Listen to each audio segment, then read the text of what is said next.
High command ഇന്ന് M ഹസനെ അനുമോദിക്കുന്ന ഒരു വാർത്തയുണ്ടായിരുന്നു. ഒരു സ്റ്റേറ്റ്മെന്റ് ഉണ്ടായിരുന്നു. കെ സി വേണുഗോപാലൊക്കെ പറഞ്ഞത് ഈ തെരഞ്ഞെടുപ്പ് കാലത്ത് കോൺഗ്രസിനെ വളരെ വൃത്തിയായി എം ഹസൻ കൊണ്ടുപോയി എന്നുള്ളതാണ്. ഹൈക്കമാൻഡും കെ സി വേണുഗോപാലും അഭിനന്ദിച്ച എം ഹസനെ പരോക്ഷമായി വിമർശിച്ചുകൊണ്ടാണ് ഇന്ന് ചുമതല ഏറ്റെടുത്ത കെ സുധാകരൻ്റെ ഒരു സ്റ്റേറ്റ്മെൻറ്റ് തന്നെ വന്നിരിക്കുന്നത്. ഇതിൽ നിന്ന് തന്നെ സമ്മർദ്ദം ചെലുത്തിയിട്ടുണ്ടോ, ഈ തിരിച്ചുവരവ് അത്ര സ്മൂത്തായിരുന്നു എന്ന ചോദ്യത്തിന് ഉത്തരം കിട്ടും എന്ന് തന്നെയാണ് ഞാൻ മനസ്സിലാക്കുന്നത്. പക്ഷേ എന്നെ അത്ഭുതപ്പെടുത്തിയത് ഇന്നേ വരെ ഏതെങ്കിലും ഒരു അധ്യക്ഷ സ്ഥാനത്തേക്ക്, ഏതെങ്കിലും ഒരു പാർട്ടിയുടെ അധ്യക്ഷ സ്ഥാനത്തേക്ക് കുറച്ച് ദിവസത്തേക്ക് ചുമതല ഒഴിഞ്ഞു പോയതിനു ശേഷം തിരിച്ചു വരുമ്പോൾ ഇത്ര വലിയ രീതിയിലുള്ള ആഘോഷങ്ങളും ഇത്ര വലിയ രീതിയിലുള്ള ആവേശവും അണികളിൽ ഇങ്ങനെ അണപൊട്ടി ഒഴുകുന്ന ഒരു കാഴ്ച നമ്മൾ കണ്ടിട്ടില്ല. അപ്പോൾ ഒരു പ്രശ്നവുമില്ല എന്ന് തോന്നിക്കാൻ വേണ്ടി നടത്തിയ ഒരു ശ്രമം ഒരുപാട് പ്രശ്നങ്ങളുണ്ട് എന്ന് പറയാതെ പറയുന്നതായി ആ ദൃശ്യങ്ങൾ എന്നുള്ളതാണ് നമ്മൾ മനസ്സിലാക്കുന്നത്. അവിടെ എന്താണോ കെ സുധാകരൻ പറയാതിരിക്കാൻ ശ്രമിച്ചത് അത് ആ ദൃശ്യങ്ങളിലൂടെ വെളിപ്പെട്ടിരിക്കുന്നു എന്നാണ് ഞാൻ മനസ്സിലാക്കുന്നത്.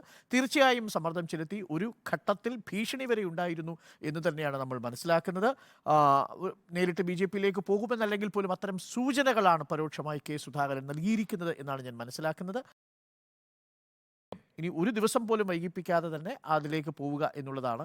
അതല്ലെങ്കിൽ വരാൻ പോകുന്ന ദിവസങ്ങളിൽ പരോക്ഷമായ രീതിയിൽ ചില നീക്കങ്ങൾ ഉണ്ടാവും. ഒരുപക്ഷെ താൻ നേരിട്ട് പോയി ചുമതല ഏറ്റെടുത്തേക്കും എന്നുവരെ കെ സുധാകരൻ അണികളോട് അല്ലെങ്കിൽ ബന്ധപ്പെട്ടവരോട് പറഞ്ഞു എന്നാണ് ഞാൻ മനസ്സിലാക്കുന്നത്.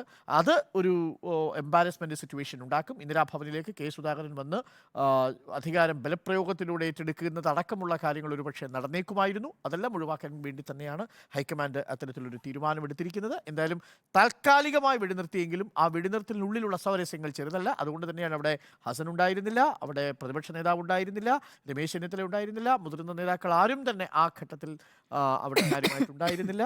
പക്ഷേ ചുമതല കെ സുധാകരൻ ഏറ്റെടുത്തു. താൽക്കാലികമായി തെരഞ്ഞെടുപ്പിന് ഫലം വരുന്നതുവരെ ഇനി വലിയ പ്രതികരണങ്ങൾ ഉണ്ടാകുമെന്ന് ഞാൻ കരുതുന്നില്ല. പക്ഷേ ഫലം വന്നതിന് ശേഷം നേരത്തെ MP നികേഷ് കുമാർ പറഞ്ഞതുപോലെ പല പല കോണുകളിൽ നിന്ന് ഒരുപാട് രാഷ്ട്രീയ വിഷയങ്ങൾ ഉയർന്നു വരാനുള്ള സാധ്യതയുമുണ്ട്.